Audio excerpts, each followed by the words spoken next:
Deklarasi FPI baru picu kerumunan. Mendeklarasikan kendaraan baru perjuangan umat Islam Jawa Barat untuk membela agama, bangsa, dan negara kesatuan Republik Indonesia dengan nama Front Persaudaraan Islam Jawa Barat. Sebenarnya apabila jenis FPI baru dan sebagainya, kalau dia ingin menjadi satu ormas, harusnya mengikuti aturan-aturan yang berlaku. Kalau dia sebagai ormas, tentunya apabila ingin diakui sebagai ormas, disesuaikan dengan undang-undang tentang keormasan. Seharusnya seperti itu.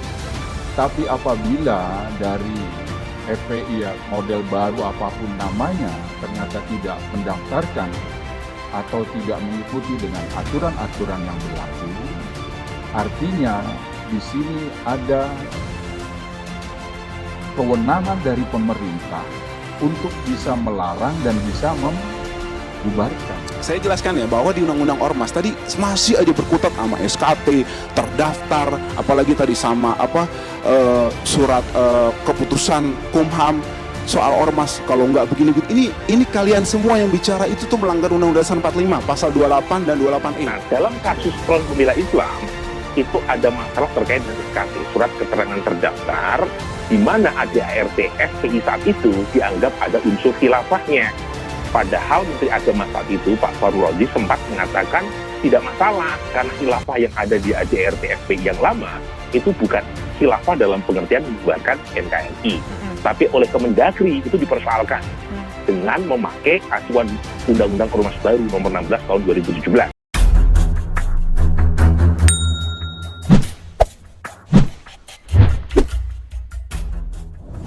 Front Persaudaraan Islam menggelar kegiatan deklarasi yang kemudian memicu kerumunan di Kabupaten Bandung Barat, KBB, pada Minggu. Kegiatan itu direkam dalam sebuah video dokumentasi dan tersebar di media sosial. Dalam video yang beredar, terlihat puluhan orang berkumpul di dalam sebuah ruangan dan menyuarakan deklarasi organisasi masyarakat keagamaan itu menggunakan pengeras suara dengan dipandu oleh seseorang. Deklarasi Front Persaudaraan Islam se-Jawa Barat, ucap seseorang menggunakan pengeras suara sebagaimana terdengar dalam rekaman video yang dikutip pada Kamis. Dalam rekaman itu terdengar bahwa deklarasi itu dilakukan sebagai bentuk pendirian organisasi sebagai kendaraan baru bagi perjuangan umat Islam di Jawa Barat. Front Persaudaraan Islam atau FPI menggelar kegiatan deklarasi yang kemudian memicu kerumunan di Kabupaten Bandung Barat atau KBB pada Minggu. Pemandu mengklaim ada 27 pengurus yang tergabung dalam DPW, DPJ, DPD yang tergabung dalam deklarasi itu, serta kata dia turut serta juga sejumlah ulama, habib, dan aktivis di Jawa Barat. Kegiatan itu dibenarkan oleh anggota tim advokasi Front Persaudaraan Islam yang juga mantan Wakil Sekretaris Umum FPI Aziz Yanuar.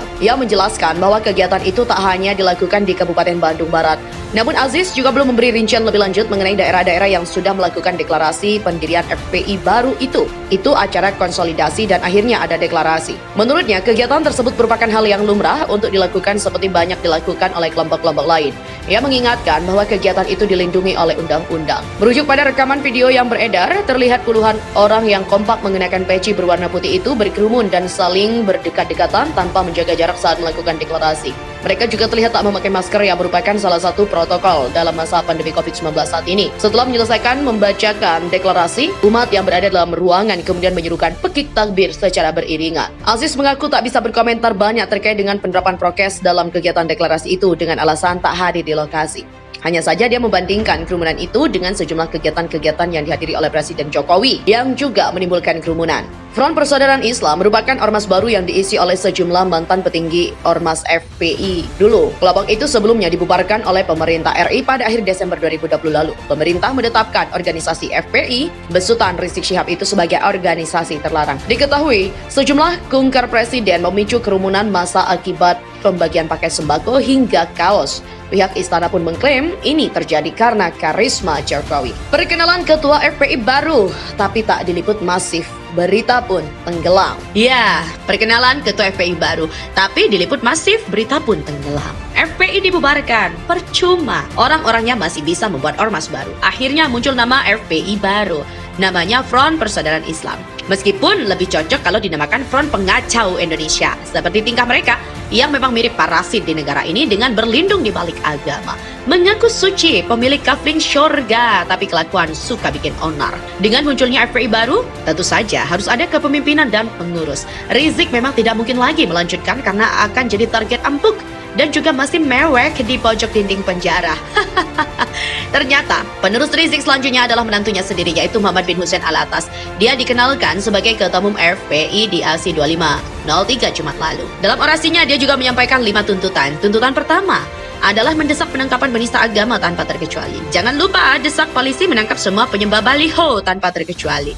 Jangan munafik, minta penista agama versi mereka aja yang ditangkap. Banyak kelompok mereka yang juga menista agama kok. Ngomong kayak orang lagi tidur di siang bolong. Kedua, dia meminta agar kasus penembakan Laskar FPI di kilometer 50 Tol Japek dituntaskan karena menurutnya itu bukan pelanggaran biasa, itu pelanggaran HAM. Maaf, kasus sudah dianggap selesai ya. 2 polisi yang sebelumnya diduga bersalah sudah divonis bebas. Jangan bikin komentar seenak jidat deh dengan mengklaim itu pelanggaran HAM. Kalau mau hamburger, ya bilang aja. Banyak dijual kok di KFC, McDonald, Burger King, Lawless Burger, hingga kafe-kafe mewah. Atau tidak bisa makan burger karena mahal. Dan hanya bisa makan nasi bungkus pakai telur sehingga asik teriak ham melulu. Kecian kalau begitu ya. Tuntutan ketiga adalah stop kriminalisasi ulama dan aktivis. Muhammad menyebut yang harusnya ditangkap adalah penista agama. Munafik, justru bapak mertua situ yang suka bikin ulah makanya ditangkap. Polisi menangkap kriminal yang melanggar atau bikin onar, bukan menangkap ulama ya. Tolong bedakan itu dengan baik, pakai nalar. Jangan pakai dengkul. Tuntutan keempat adalah selamatkan NKRI dari ancaman oligarki. Dia pun menyinggung perihal kelangkaan minyak goreng beberapa waktu lalu. Ketika dia punya minyak angkanya dinaikin, kemudian mendadak dia punya pasokan minyak banyak. Kurang ajar atau tidak? Kata Muhammad. Kalau yang ini saya tidak ada komentar ya, karena saya juga mengecam soal minyak goreng ini. Mau alasan apapun, rasanya ini tidak bisa ditoleransi. Ditambah lagi, mendak yang beberapa kali bikin blunder. Tuntutan kelima adalah menghentikan praktek Islamophobia. Ia menyebut Islamophobia adalah cara licik untuk menyerang Islam. Dia juga menambahkan, 5 tuntutan ini adalah permintaan massa kepada Presiden Jokowi. Di mana, jika Presiden Jokowi tak bisa menjawab 5 tuntutan umat ini, mereka menyarankan sebaiknya mundur.